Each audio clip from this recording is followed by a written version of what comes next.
জিহ্বার অগ্রভাগ কোন ধরনের স্বাদ গ্রহণ করতে সাহায্য করে বলো? জিহ্বার অগ্রভাগ কি হবে বলো তো সবাই?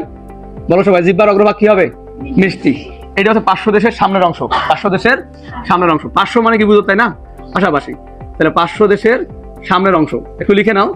500 দেশের সামনের অংশ, পরীক্ষায় তোমাকে প্রশ্ন আসবে। 500 দেশের সামনের অংশ কোন স্বাদ গ্রহণে সহায়তা করে? কি হবে? লবণাক্ত।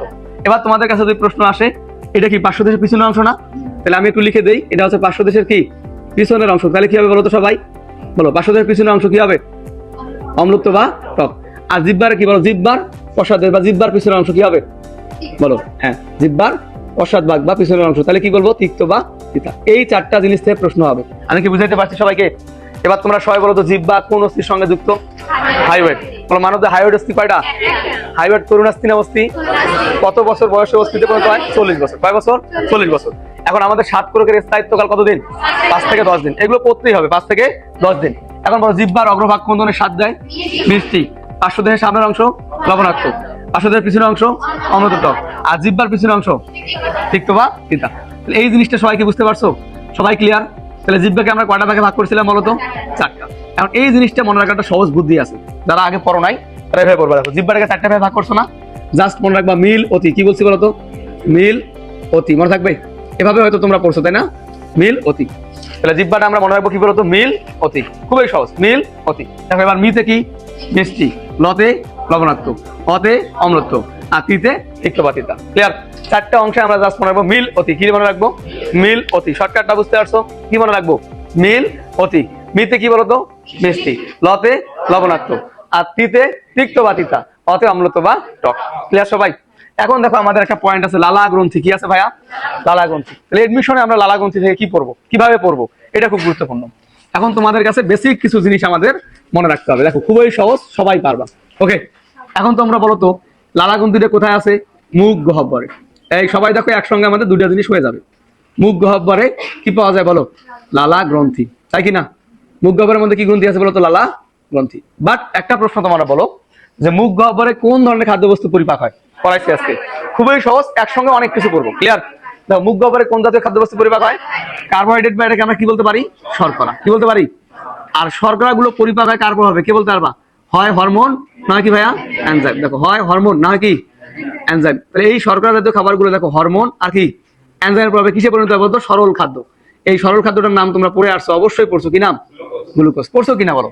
তাহলে শর্করা জাতীয় খাবারগুলো কিসে পরিণত হয় বলতো? গ্লুকোজে। বা শর্করা জাতীয় খাবারের খাদ্য সারের নাম কি বলো? গ্লুকোজ। এটা কি আমরা সবাই জানি? এবার খেয়াল করো, মুখ গহ্বরের মধ্যে কোন গ্রন্থি আছে? লালা গ্রন্থি। এই লালা গ্রন্থির মধ্যে একটা রস পাওয়া যায়, তার নাম হচ্ছে লালা রস। কি নাম বলতো? লালা রস। ক্লিয়ার? লালা গ্রন্থির মধ্যে যে রস তার নাম কি? লালা রস। ক্লিয়ার? এই লালা রস তোমরা বলো তো সবচেয়ে বেশি কোথায় পাওয়া যায়? লালা কোথায় পাওয়া যায়? বাচ্চাদের দেখবা লালা পড়ে, তাই না? আর একটা জিনিসের লালা পড়ে, সেটার নাম কি বলো? কুকুর। তাই না? কুকুরের লালা পড়ে না? তাহলে এই যে কুকুরকে আমরা দেখো আদর করে রাখবো টম। কি রাখবো? লালা রসে কে পাওয়া যায়? টম। বা টমের মধ্যে কি পাওয়া যায়? লালা রস। এই টতে দেখো লিখবো টায়ালিন। নাম শুনছো? টায়ালিন। আর মতে কি বলো? মল্টেস। টায়ালিন আর মল্টেস। তাহলে দেখো আমরা মনে রাখবো লালা রসে 2টা এনজাইম পাওয়া যায়, টায়ালিন আর মল্টেস। এখন তোমরা বেসিক জিনিসটা একটু খেয়াল করো। মুখ গহ্বরে কোন জাতীয় খাবারের পরিপাক হয়? শর্করা। শর্করা পরিপাক শেষে কিসে পরিণত হয়? গ্লুকোজ। এখন তোমরা দেখো এখান থেকে কোশ্চেন গুলো কি হয়। মুখ গহ্বরে খাদ্য পরিপাকে কোন এনজাইম পাওয়া যায় বলো? Ptyalin maltase. লালা গ্রন্থিতে কোন এনজাইম পাওয়া যায়? Ptyalin maltase. লালা রসে কোন এনজাইম পাওয়া যায়? Ptyalin maltase. শর্করা পরিবাহে কোন এনজাইম ব্যবহৃত হয়? Ptyalin maltase. কোশ্চেন কি বুঝতে পারছো? তাহলে আমরা অল্প একটা লাইনের মধ্যে দেখো অনেক কিছু নিয়ে চলে আসছি। সবাই ক্লিয়ার? সবাই আমরা কি বুঝাইতে পারছি? এবার দেখো সবাই, মুখ গহ্বরে কি পাওয়া যায়? লালা গ্রন্থি। লালা গ্রন্থিতে কোন রস? লালা রস।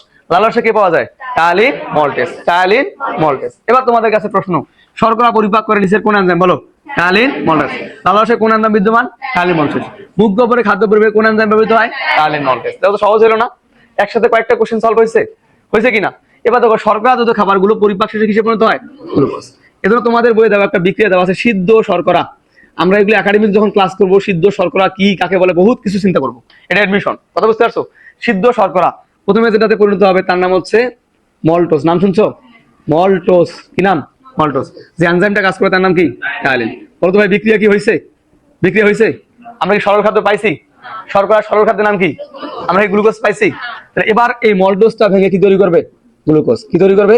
গ্লুকোজ। যে এনজাইমটা কাজ করবে তার নাম কি? মল্টেস। দেখো তো এবার বিক্রিয়া হয়েছে কিনা? তাহলে এখানে ব্যবহৃত টায়ালিন, এখানে ব্যবহৃত হলো কি মল্টেস।